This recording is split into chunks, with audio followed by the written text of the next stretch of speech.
Primera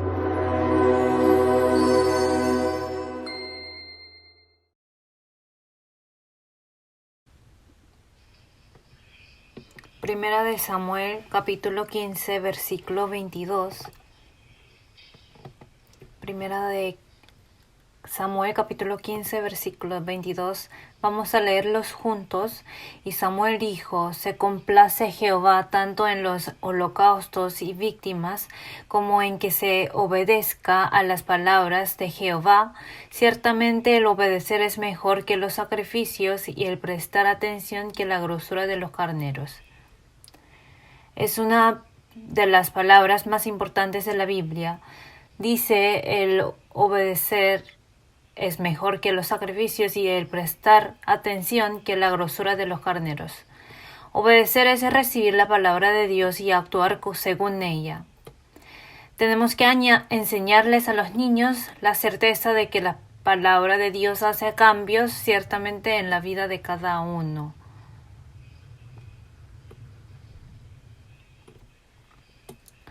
Para eso hay que reconocer el poder de Dios, y la palabra genera cambios en nuestra vida. Por eso en la hoja puse primeramente ese versículo.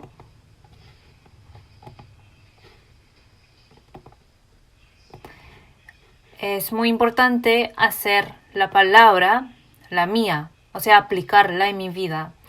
Cumplir la palabra es muy diferente de conocerla en nuestra vida. David aplicaba esta palabra en su vida y por toda su vida seguía cumpliendo la palabra de Dios.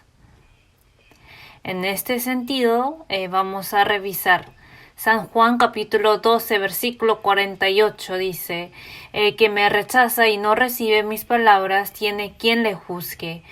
La palabra que he hablado, ella le juzgará en el día postrero. La fe viene por escuchar la palabra de Cristo, ¿cierto? También dice que la vida eterna es conocer, es por conocer a Dios y a Cristo. Y además dice esta palabra que testifica de mí, y de la manera que está establecido para los hombres que mueran una sola vez, y después de esto el juicio. Habla del juicio. Y en 2 de Corintios capítulo 5 sale un versículo siguiente: conociendo pues el temor del Señor, persuadimos a los hombres, pero a Dios les manifiesto lo que somos, y espero que también lo sea vuestras conciencias. Conociendo el temor del Señor, persuadimos a los hombres. Para persuadir a los hombres hay que conocer el temor de Dios. Entonces, podemos enseñar sobre esto, y queremos que nuestra conciencia lo sepa también. Y en Romanos capítulo 2 habla de la conciencia. La conciencia es como la cámara de seguridad de los aviones. Por lo tanto, la conciencia registra todos nuestros actos ocultos. Cuando estemos ante el Señor el día de juicio, se revelarán todo lo registrados en nuestra conciencia. Al revisar hasta esto, nos damos cuenta que todo lo oculto que no podemos negar ante la palabra de Dios se revela ante Dios por medio de la conciencia. Si pensamos bien, cuando estemos en el cielo, se podrá saber todo lo que pasa en nuestra vida. Aunque nuestra vida aquí no es tan importante como allá en el cielo, podremos saber que para quienes estamos orando ahora mismo y con qué corazón estamos llevando la vida cristiana allá. Y ahora estamos esperando eso, ¿no? Por lo tanto, tenemos que pensar con qué corazón debemos de orar uno para otro durante nuestra vida actual. Pienso también que si pensamos siempre en la vida en el cielo, nos da fuerza y fortaleza y consuelo. El juicio, en otra palabra, podrá interpretarse que Dios está contando y viendo toda nuestra vida. Dios nos dio la conciencia y vendrá el día de juicio por todo lo oculto. Por eso persuadimos a los hombres. En Primera de Corintios capítulo 4 dice: porque aunque de nada tengo mala conciencia, no por eso soy justificado, pero el que me juzga es el Señor. Aunque no he hecho nada para que me reprendieran, eso no significa mi justicia. Es porque el juez es Dios. Entonces, aunque me considero justo y nadie me reprende, Dios es el que juzga.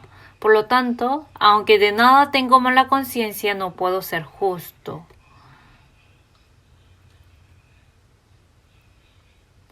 Del mismo modo, aunque soy tan bueno, el juez es Dios. Puesto que Dios es todo soberano, no podemos decir así ante Dios. San Juan capítulo 3 dice: porque no envió Dios a su Hijo al mundo para condenar al mundo, sino para que el mundo sea salvo por él.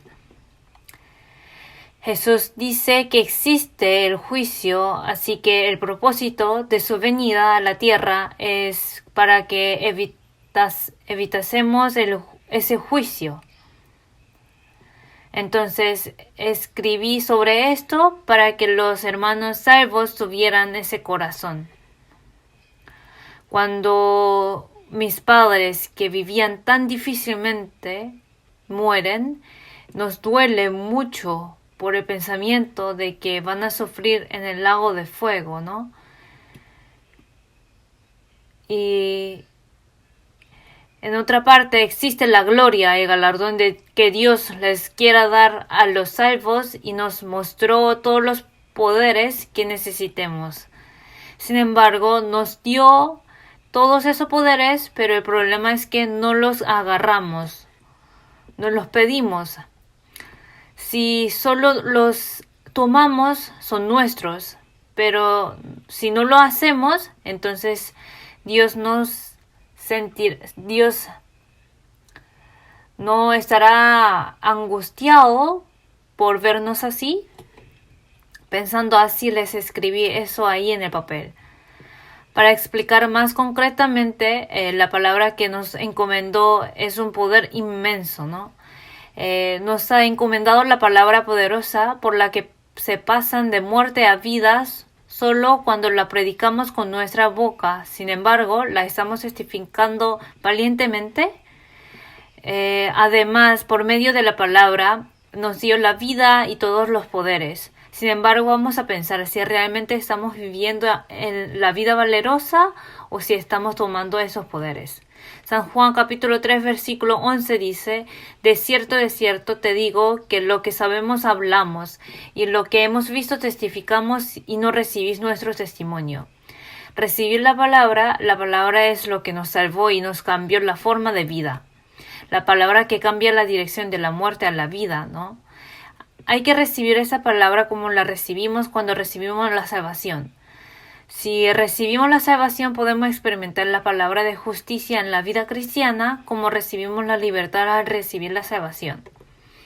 Creo que he enfatizado varias veces esto, que hay un libro de Hernán Hesse. Ahí se describe que cuando ese tenía muchos problemas, se encuentra con un Buda.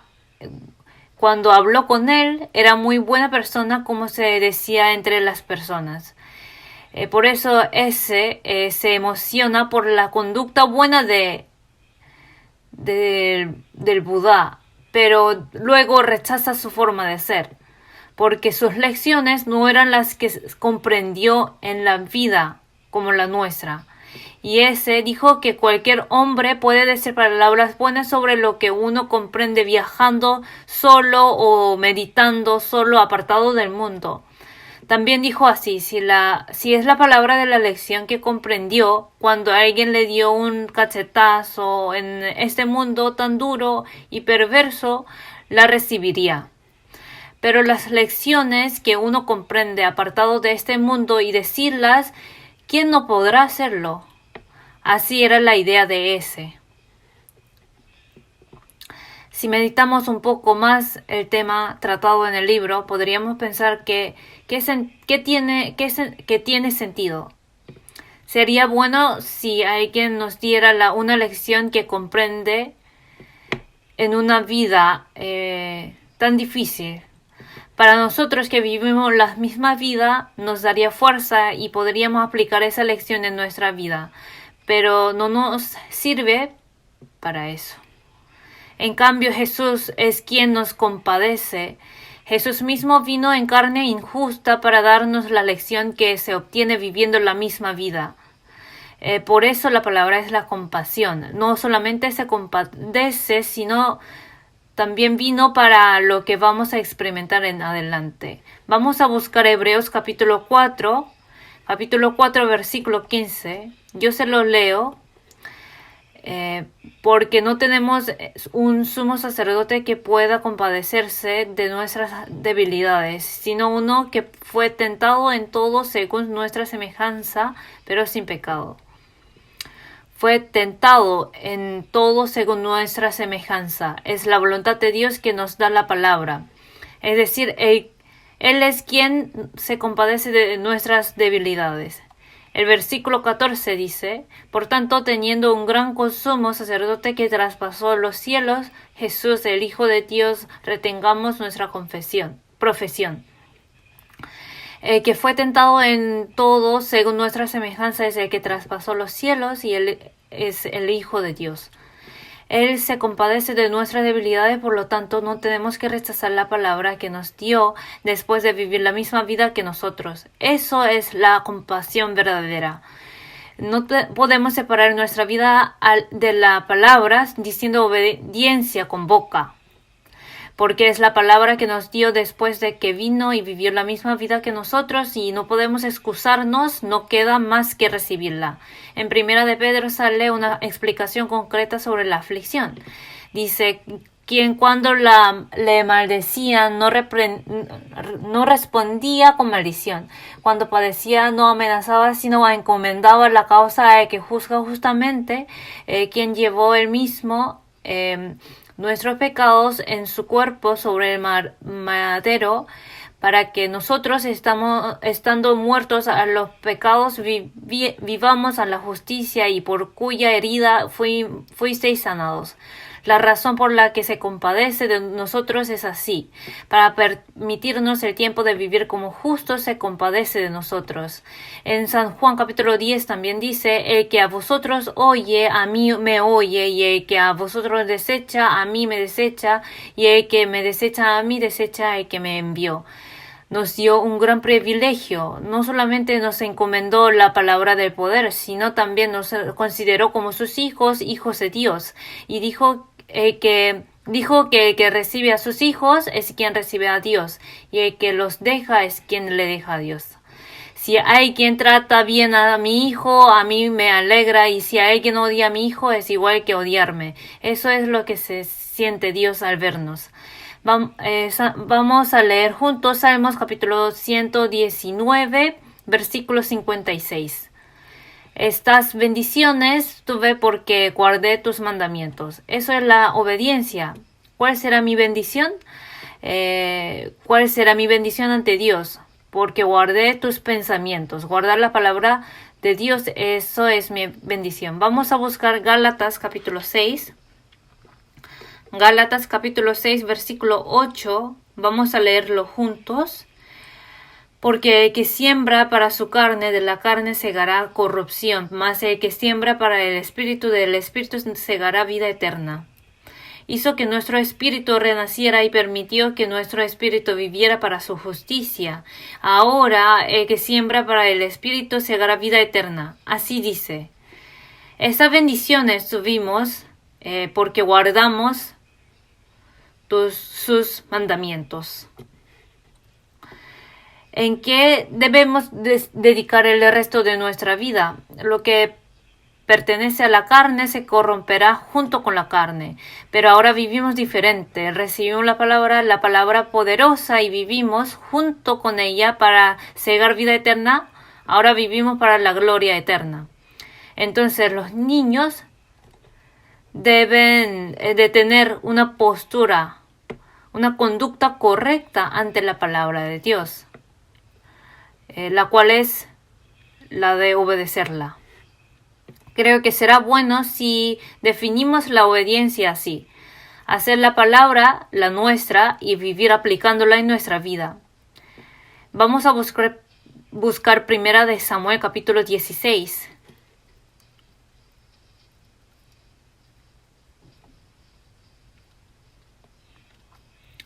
Por la desobediencia de Saúl, ahora se unge a David, ¿no? Primera de Samuel capítulo 16 versículo 7 dice: y Jehová respondió a Samuel: no mires a su padecer, ni a lo grande de su estatura, porque yo lo desecho, porque Jehová no mira lo que mira el hombre, pues el hombre mira lo que está delante de sus ojos, pero Jehová mira el corazón. Primera de Samuel capítulo 9 habla la escena donde Dios desecha a Saúl, que era joven y hermoso, y sobrepasaba de hombros a cualquiera del pueblo, y unge a David, es decir, lo escoge.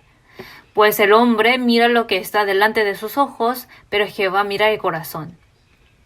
Al final, por la desobediencia de Saúl, se le traspasa todo a David. Y ya David se unge para ser rey, y eso es lo que sale en el capítulo 16. A diferencia de David, quien vivió la vida de desobediencia, Saúl era opuesto. Para tener lecciones sobre eso, he marcado en las hojas esa parte. Espero que lo lean. Primera de Corintios, capítulo 10, versículo 12 dice: Así que el que piensa estar firme, mire que no caiga. Si alguien piensa estar firme, ya se hizo soberbio. Porque quien está en la cumbre no tiene más camino que el descenso. Al final, es decir, si pensamos que ya basta, no tenemos más que la fe en descenso. Nosotros somos mucho más soberbios de lo que pensamos. Qué tan temible la soberbia, ninguna palabra nos sirve para consejo. Por eso hay que tener siempre cuidado con la soberbia. Tenemos que revisarnos cada día. La soberbia nos impide en hacer la obra de Dios. Por lo tanto, para que llevemos a cabo el cargo que nos encomendó Dios mediante el poder de Dios, tenemos que revisarnos si no somos soberbios. Hay varias maneras de evitar la soberbia. En la palabra dice que consideremos a otros mejores que nosotros. Es algo tremendo. Enaltecer a otro más que a sí mismo. ¿Qué quiere decir? Por el instinto humano es imposible que uno se humille. Entre la gente se dice así, ¿no? Es imposible cambiar la casa o el auto por otra u otro peor. Dicen muchas veces así: si uno ya probó un carro bueno, no puede optar por el otro menor nivel.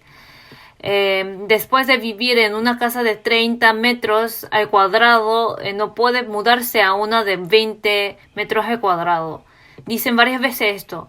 Pienso que se dice así porque la naturaleza humana es que no tiene límite en codicia. Es lo mismo que eso. Para que no sea soberbio, necesito ser mucho más humilde. Hay que reconocer que humillarme a mí mismo es casi imposible, es decir, enaltecer a otro. Para eso debo de humillarme relativamente. Eso es una manera.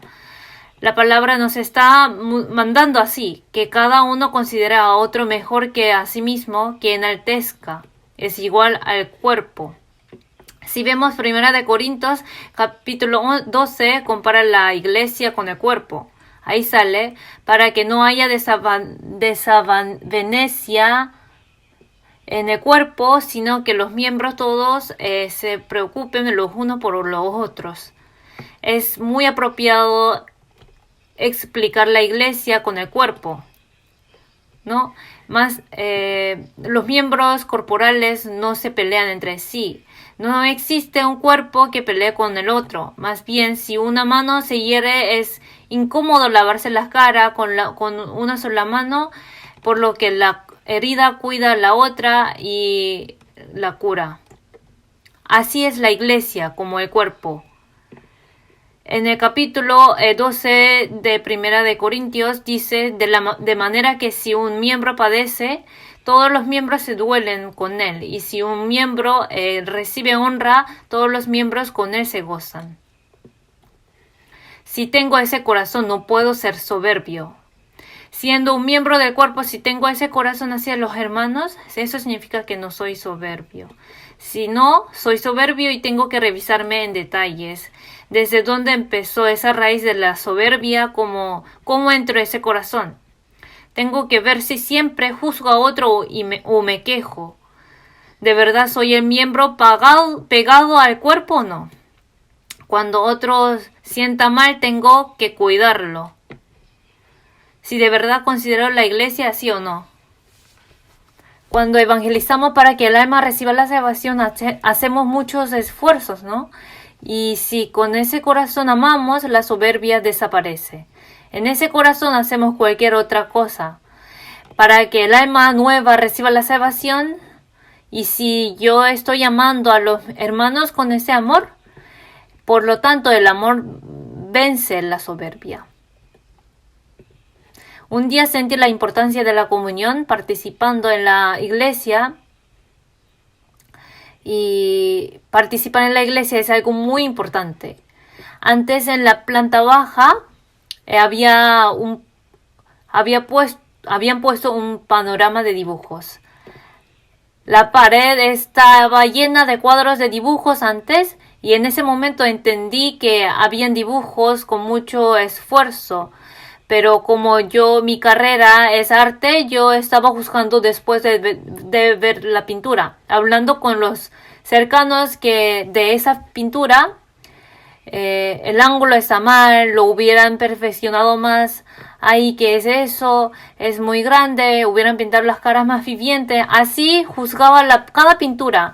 Sin embargo, cuando estaba cerca el dibujo de Sodoma y Gomorra, unos que estaban cerca dijeron así: lo siento por decirlo para los que dibujaron, pero para mí el dibujo era miserable. Pero los que estaban ahí dijeron, mirando las columnas de fuego de Sodoma y Gomorra, dijeron, ese castigo será un representante. Así que el juicio que se recibe ante Dios, ¿qué tan temible será? Diciendo así, añadieron que les causaba una inquietud en su corazón. Pero a mí no me daba nada de ese dibujo. Juzgando, no lo pensaba, pero a través de esos dibujos muchos estaban recibiendo gracia de Dios. Entonces su fe y la mía, ¿cómo podrán ser iguales? Y yo, como estaba en la comunión, pude escucharlo y reflexionarme. Si no hubiera seguido con mi propio pensamiento, hubiera continuado juzgando y criticando. Entonces, por esa experiencia comprendí que el talento de uno mismo, si no es usado correctamente por Dios, puede que mi talento sea mi punto débil. En 1 Pedro capítulo 4 dice, mas el fin de todas las cosas se acerca, sed pues soberbios y velad en oración, y ante todo tened entre vosotros ferviente amor, porque el amor cubrirá multitud de pecados. Amarse uno a otro es otra manera de evitar la soberbia. Podemos pensar en David y Saúl. David, quien vivió la vida de obediencia, sin embargo, Saúl, aunque Dios le daba oportunidades varias veces, él mismo las rechaza. Hay una palabra que dice que si uno anda junto con el sabio, obtiene la sabiduría. En Proverbios dice, Primera de Samuel capítulo 16 y 15 dice: un espíritu malo, parte de Dios, le atormenta a Saúl. Y sus súbditos le recomiendan que traje a David. Y por lo tanto trajeron a David y lo hicieron tocar el arpa delante de Saúl. Si vemos capítulo 13, versículo 2 de San Juan, dice así: y cuando cenaban, como el diablo ya había puesto en el corazón de Judas Iscariote, hijo de Simón, que le entregase. Ya había puesto en el corazón de Judas Iscariote que le entregase. El diablo controla nuestro corazón y pensamiento. En realidad, nuestro cuerpo todavía no es salvo. Por lo tanto, el diablo no nos puede quitar nuestra salvación del espíritu, pero puede impedir en nuestra vida cristiana y quitarla. Por eso tenemos que tener cuidado siempre. Como dice la palabra de Proverbios, capítulo 13, que si uno camina junto con el sabio, obtiene la sabiduría. Si uno quiere estar junto con Dios, debe tener muchas comuniones con los hermanos. En Primera de Samuel, capítulo 16, versículo 18 dice, vamos a leerlo juntos. Entonces uno de los criados respondió diciendo: he aquí, yo he visto a un hijo de Isaí de Belén, que sabe tocar y es valiente, vigoroso y hombre de guerra, prudente en sus palabras y hermoso, y Jehová está con él. Yo he visto a un hijo de Belén, es decir, a David, que era tal y tal. En especial Jehová está con él, así dice. Se vio la vida de David y Dios lo acompañaba en su vida. Podemos ver a él. Si nosotros también andamos o estamos con el sabio, aquí los sabios son los cristianos salvos. Pasar el tiempo con ellos significa pasarlo con los sabios. En esa vida acompañada puedo limpiar el pecado que entró en mí. Sin embargo, Saúl echó a David con una lanza. Al final, David y Saúl tuvieron una vida muy diferente. Para que pudieran conocer el carácter personal de David, busqué el paisaje donde David se encuentra con Abigail. Vamos a ver 1 de Samuel capítulo 25, versículo 2 al 3. Yo se los leo. Y en Maón había un hombre que tenía su hacienda en Carmel, el cual era muy rico y tenía 3,000 ovejas y 1,000 cabras, y aconteció que estaba alquilando sus ovejas en Carmel. Nabal era una persona muy rica. Y aquel varón se llamaba Nabal, y su mujer Abigail era aquella mujer de buen entendimiento y de hermosa apariencia, pero el hombre era duro y de malas obras, y era del linaje de Caleb. El nombre Nabal tiene el significado del necio, y Abigail el significado de que mató a sus padres. Así Nabal, como su nombre lo indica, muestra su necedad. David había enviado a 5 jóvenes para que protegieran las propiedades de Nabal, por lo que de vuelta David envía 10 jóvenes a Nabal para que les diera alimento en el día de fiesta. En ese momento Nabal le insultó y los echó. Antes de escuchar eso de Nabal, David era cuidadoso siempre, pero en esa vez se hizo imprudente. El versículo 13 dice: entonces David dijo a sus hombres: ciñase cada uno su espada, y se ciñó cada uno su espada, y también David se ciñó su espada, y subieron tras David como 400 hombres, y dejaron 200 con el bagaje. Nabal insultó a los hombres de David y los hizo apartarse. Y luego esos hombres les contaron lo que pasó, y David mostró la imprudencia. En cambio, en la casa de Nabal, uno de sus súbditos le cuenta a Abigail sobre la situación, y ella, al entender la situación, tomó regalos y se los lleva a David. El versículo 23 dice: y cuando Abigail vio a David, se bajó prontamente del asno, y postrándose sobre su rostro delante de David, se inclinó a tierra. Y luego del versículo 24 al 31, ella convence a David. Vamos a ver el versículo 26.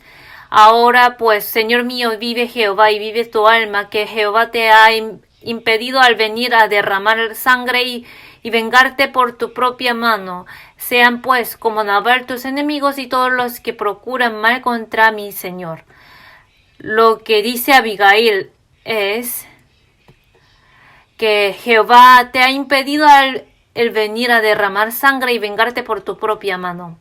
Que dice que Jehová no quiere que lo haga. El versículo 28 dice: y yo te ruego que perdones a tu sierva esta ofensa, pues Jehová de cierto hará casa estable a mi Señor. Por cuanto mi Señor pelea las batallas de Jehová, y mal no se ha hallado en ti en tus días. Está tratando de persuadir a David e impidiendo que cometa un pecado ante Dios por su imprudencia. El versículo 30 dice: y acontecerá que cuando Jehová haga con mi Señor conforme a todo el bien que ha hablado de ti, y te establezca por príncipe sobre Israel, entonces, Señor mío, no tendrás motivo de pena ni remordimientos por haber derramado sangre sin causa, o por haberte vengado por ti mismo. Guardase pues mi Señor, y cuando Jehová haga bien a mi Señor, acuérdate de tu sierva. Le pide que aguante la angustia y no cometa el pecado para el futuro cuando sea el rey de Israel, para que no tenga ninguna rebelión. Es decir, está diciendo que Jehová está deteniendo a David para que no cometa el pecado ante él por medio de la boca de ella. Y David acepta su palabra. Así es el carácter de David, que escucha la voz apacible de una persona pequeña. Vamos a leer juntos versículo 32 al 3. Y dijo David a Abigail: bendito sea Jehová, Dios de Israel, que te envió para que hoy me encontrases, y bendito sea tu razonamiento, y bendita tú que me has estorbado hoy de ir a derramar sangre y vengarme por mi propia mano. Reconoce que Dios mandó a Abigail. Está reconociendo que Dios detuvo a David que cometiera el pecado a Dios por medio de Abigail. Así David recibió la palabra de Dios. Las palabras que nos son dadas, y dentro de la iglesia, las palabras que nos llegan mediante las bocas de los hermanos y las hermanas. Tenemos que recibir esa palabra como las que Dios nos está dando. Así podemos hacer esas palabras las nuestras y aplicarlas en nuestra vida. Al final las aceptamos como la voluntad de Jehová y nos arrepentimos. Cuando Nabal supo de la situación después de la fiesta, su cuerpo se endureció y murió en unos días después. Después de escuchar la noticia de la muerte de David, en el versículo 39 dice: luego que David oyó que Nabal había muerto, dijo: bendito sea Jehová, que juzgó a la causa de mi afrenta recibida de mano de Nabal, y ha preservado de mal a su siervo. Y Jehová ha vuelto la maldad de Nabal sobre su propia cabeza. Después envió David a hablar con Abigail para tomarla por su mujer. Luego toma a Abigail como su esposa.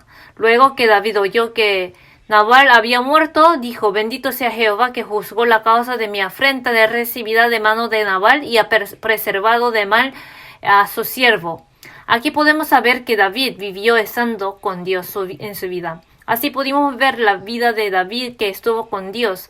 Recibir la palabra, hacerla mía y enviármela, significa reconocer que si Dios me guió a que recibiera la salvación, entonces el resto de mi vida también me guiará sutilmente. Por lo tanto, debemos de reconocer que en todo lo que experimento, las palabras que parecen malas o que no quiero escuchar son permitidas por Dios, y hacerlas nuestras y reflexionarnos. Aunque sea una palabra tan pequeña, nos es dicha sin intención de Dios. Dicen que los detectives muy buenos detectan al criminal con una palabra de pasada. Una palabrita de pasada puede ser un indicio para el detective. Por lo tanto, todo lo que nos pasa es permitido por Dios, cada momento y cada encuentro también lo son. Tenemos que aceptarlo sin duda. De esta manera podemos recibir la voluntad de Dios enteramente. Vamos a revisar el cuadro de las hojas. En Salmos capítulo 139, versículos 13 al 14 dice: Tú me hiciste en el vientre de mi madre. En el seminario de la Biblia vemos cómo un feto crece dentro del vientre de la madre. Se forman las manos, los pies, las orejas, la nariz y los ojos. Al principio los ojos no lo parecen, pero luego se van formando y se hacen los ojos. Como Dios nos formó en el vientre de nuestra madre, aunque no lo sabíamos, aunque no lo notamos ni sabemos, toda la providencia del universo está sobre la mano de Dios. En Eclesiastés capítulo 11, versículo 5 dice: Como tú no sabes cuál es el camino del viento o cómo crecen los huesos en el vientre de la mujer encinta, así ignoras la obra de Dios, el cual hace todas las cosas. A pesar de que no sabemos lo que pasa dentro del vientre, el niño crece en él y como esto Dios está haciendo todas las cosas. En Salmos capítulo 119, versículo 89 al 91 dice: Para siempre, oh Jehová, permanece tu palabra en los cielos. De generación en generación es tu fidelidad. Tú afirmaste la tierra y subiste. Y subsiste. Por tu ordenación subsisten todas las cosas hasta hoy, pues todas ellas te sirven. Espero que entiendan este versículo. Aunque no conocemos todo el proceso del crecimiento del feto y su nacimiento, Dios lo va realizando, así va cumpliendo todas las cosas del universo. Así pasa la situación. Por lo tanto, todas las circunstancias en que me encuentro también. No hay nada que no sea necesario para mí. Hay un dicho que dice que del impío también se halla una lección. Y si son tres, ciertamente se obtiene algo. Con este corazón hay que vivir el resto de nuestra vida. No siempre son dañinos para nosotros. A través de esto tenemos que revisarnos y buscar qué lección podemos tomar de ahí. Y no es difícil tener un corazón como David, que se arrepintió por la palabra de inmediato y obedeció el mandamiento de Dios. Pienso que también podemos ser como él, aprendiendo la palabra de Dios y meditándonos en ella. Mientras que uno se aleja de la palabra y de la comunión, aunque escucha la palabra, es difícil que la acepte como la suya. En cambio, aquellos que están cerca de la palabra, la Biblia, cuando aprenden la Biblia, comprenden con mucha más facilidad la palabra, ¿no? Pero al contrario, es difícil recibir la palabra. Como esto, Dios nos ha permitido todo y lo que tenemos que hacer es solamente tomar su palabra poderosa, y les digo esto por si alguien no lo está haciendo. Pienso que lo mismo Dios nos estará diciendo. El capítulo de David, que no pagó mal por mal, espero que lo revisen luego. Ahora vamos a ver la parte de compartir el botín por último y finalizar. Primera de Samuel capítulo 30. En este capítulo Israel vive bajo el control de los filisteos. Sin embargo, los filisteos levantaron una guerra contra Israel y David estaba en la parte de filisteos, pero los generales filisteos no lo quieren. Como David era israelí, tenían miedo de que de repente se volviera enemigo y luchara contra los filisteos. Por lo tanto, David no pudo participar en la guerra y volvió a Siclag. Pero ahí vio que todo de él fue cautivado hasta su mujer Abigail. En ese momento, de sus 600 soldados, deja a 200 que estaban agotados en el torrente Besor y va a buscar a sus propiedades con el resto, 400 soldados. Y luego de volver, cuando compartía el botín, el versículo 22 dice: Entonces todos los malos y perversos de entre los que habían ido con David respondieron y dijeron: Porque no fueron con nosotros, no les daremos del botín que hemos quitado, sino a cada uno su mujer y sus hijos, que los tomen y se vayan. No era la voluntad de David, era de los malos y perversos. En cambio, lo que dijo David fue así. El versículo 24 dice: ¿Y quién os escuchará en este caso? Porque conforme a la parte del que desciende a la batalla, así ha de ser la parte del que queda con el bagaje, les tocará parte igual. Dice que les toca parte igual. Diciendo así, parte el botín igualmente. David estaba en la situación donde podía haber peleado junto con los filisteos contra Israel, pero él piensa en Israel, porque el versículo 26 dice: el botín de los enemigos de Jehová. Por lo tanto, hay que dividirlo igualmente entre todos. Pese a que fui apartado de Israel, todo lo opuesto al Israel escogido por Dios es enemigo de Jehová. Por consiguiente, dividir el botín igualmente entre toda la comunidad del pueblo escogido por Dios, Israel, era algo que debía hacerse. Eso es la iglesia, ¿no? En el tiempo pasado, cuando no había mucho que comer, si los padres iban a una fiesta, ponían comida en el bolsillo para dárselos a sus hijos, y los hijos lo comían aunque no era tan limpia. Así es una familia. Antes en la escuela se daba un pan de maíz y los hermanos mayores comían una parte y el resto se lo llevaban a casa para dárselo a sus hermanos menores. Y David tenía ese sentimiento comunitario. Eso manifiesta la iglesia. El significado de compartir el botín se relaciona con la iglesia, la cual se compara con el cuerpo también.